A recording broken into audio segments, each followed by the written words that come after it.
नमस्कार, मी पंजाब डक. आज आहे 9 जून 2026. तर महाराष्ट्रातल्या शेतकऱ्याला एक अंदाज देणार आहे.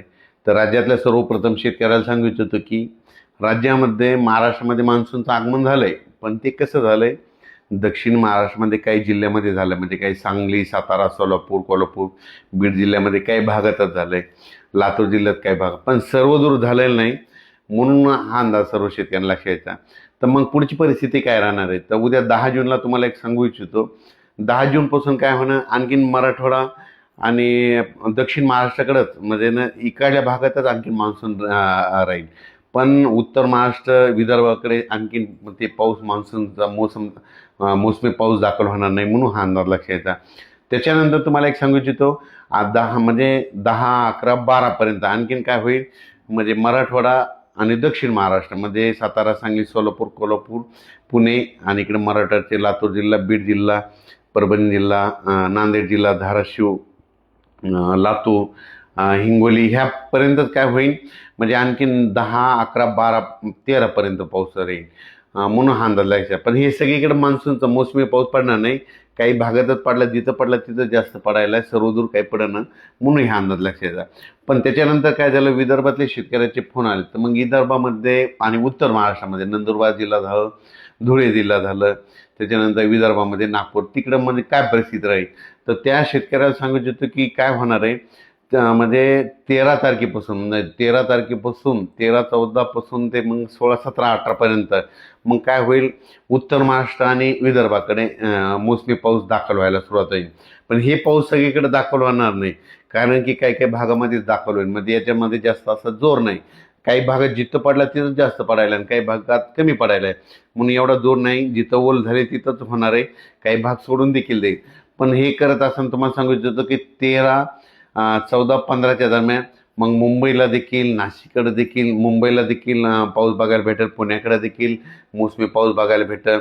नंदुरबार, धुळे जिल्हा, जळगाव जिल्हा, संभाजीनगर जिल्हा, कन्नड ते भाग, त्याच्यानंतर सोयगाव तालुका, त्याच्यानंतर बुलढाणा जिल्हा, अकोला जिल्हा, अमरावती जिल्हा, वर्धा, भंडारा, गोंदिया, चंद्रपूर, यवतमाळ ह्या पट्ट्यामध्ये काय होईल, मग 13च्या नंतर तिकडल्या पट्ट्यामध्ये मोसमी पाऊस बघायला भेटेल.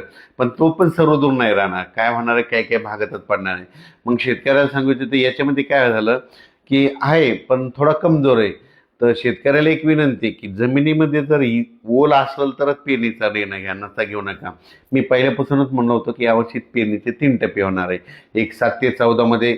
मग आता दक्षिण महाराष्ट्र, कोल्हापूर, सांगली तिकडे पाऊस झाला, त्यांच्याकडे ओल असेल तर ते पेरणी करू शकते, समजा की ते त्यांचा निर्णय घेतील. त्याच्यानंतर काय होणार आहे, जूनच्या शेवटच्या आठवड्यात, म्हणजे 20 जून ते 30 जूनमध्ये एक पेरणीचा टप्पा राहील. मग त्याच्यामध्ये देखील महाराष्ट्रामध्ये पाऊस पडणार आहे. आणि त्याच्यामधून जर काही शेतकरी उरले तर 10 जुलै ते 15 जुलैमध्ये पाऊस येईल आणि त्याच्यामध्ये सर्व शेतकऱ्याची पेरणी होणार आहे. म्हणून हा अंदाज. पण उत्तर महाराष्ट्र, खास करून उत्तर महाराष्ट्रातल्या शेतकऱ्याचे काही मिरची लागवड आहे, त्यांच्या विहिरीचे पाणी संपले, मग ते पाऊस येण्याच्या प्रतीक्षेत आहेत. तर त्यांच्या उत्तर महाराष्ट्र, कन्नड तालुका, सिल्लोड, भोकरदन, त्याच्यानंतर जळगाव जिल्हा, नंदुरबार जिल्हा, धुळे जिल्हा, त्या शेतकऱ्याला सांगू इच्छितो की पारोळा तालुका, की तुमच्याकडे मात्र 13 तारखेपासून, 13 जूनपासून ते 17, 18पर्यंत दररोज वेगवेगळ्या भागामध्ये विखुरलेल्या स्वरूपाचा हे मोसमी पाऊस दाखवलो आहे. सर्वदूर नाही पडणार, पण वेगवेगळ्या भागात पडणार आहे. म्हणून हे अंदाज शेतकऱ्यांनी लक्षात घ्यायचा. त्याच्यानंतर विदर्भामध्ये देखील अशीच परिस्थिती राहील. विदर्भामध्ये देखील काय होईल, 13 जूनपासून ते 17, 18पर्यंत, 13, 14, 15ला, 18, 17, 18च्या दरम्यान तिकडे विदर्भात देखील काही जिल्ह्यामध्ये दाखल होईल. पण हे सगळीकडे दाखल होणार नाही, काही भागात होईल. 20 जून ते 30 जूनमध्ये होईल. मग त्याच्यामध्ये मात्र आणखीन जवळपास खूप ठिकाणी भरपाई झालेली दिसत. म्हणून शेतकऱ्याला सांगू इच्छितो, पेरणी करत असताना निर्णय स्वतः घ्यावा. कारण की काय होतं, जमिनीमध्ये ओल नसाल, 4 बोटावर पेरणी केली तर ती फेल जाते. म्हणून चांगली ईदभर ओल गेल्याच्यानंतर शेतकऱ्यांनी पेरणीचा निर्णय घ्या. परत एकदा शेतकऱ्याला सांगतो, हे मोसमी पाऊस कसा आहे, दक्षिण महाराष्ट्राकडून आलेला आहे, कर्नाटकमधून आलेला आहे. त्याच्यामुळे काय होईल, ते ह्यामध्ये 9, आज देखील 9, 10, 11, 12पर्यंत काय होणार आहे, सांगली जिल्हा, सोलापूर जिल्हा, पुणे जिल्हा, त्याच्यानंतर बीड जिल्हा, धाराशिव जिल्हा, लातूर जिल्हा, परभणी जिल्हा, नांदेड जिल्हा, हिंगोली जिल्हा, यवतमाळ जिल्हा ह्या परिसरामध्ये काय होईल, जालन्यापर्यंत, की हे थोडं बऱ्याच ठिकाणी म्हणजे ह्या 3 दिवसामध्ये 9, 10, 11, 12, 13 बऱ्याच भागामध्ये कव्हर करेल.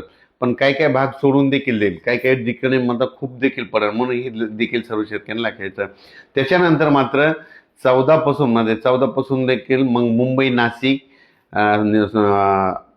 नंदुरबार जिल्हा, धुळे जिल्हा, जळगाव जिल्हा, बुलढाणा जिल्हा, अकोला जिल्हा, अमरावती, वर्धा, नागपूर, भंडारा, गोंदिया ह्या पट्ट्यात मग काय होईल, म्हणजे विदर्भ, उत्तर महाराष्ट्र, मुंबई, नाशिक, सिन्नर ह्या पट्ट्यामध्ये काय होईल, मग 14च्या नंतर बऱ्याच ठिकाणी मान्सून दाखल झालेली दिसत. पण याची व्याप्ती खूप नाही, काही भागातच पडेल, काही भाग देखील कमी राहील. मग याच्यामधून जिथं नाही जर झाला तर तिथं 20 जून ते 30 जूनमध्ये परत एकदा पाऊस येणार आहे. मग तिथं त्या ठिकाणी पाऊस येईल. आणि त्याच्यामधून जर काही शेतकरी उरले तर मग 10 जुलै ते 15 जुलैमध्ये एक पाऊस येईल आणि त्याच्यामध्ये सर्व शेतकऱ्याच्या पेरण्या होतील. अचानक वातावरण बदल झाला तर लगेच एक शेतीला जाईल. धन्यवाद.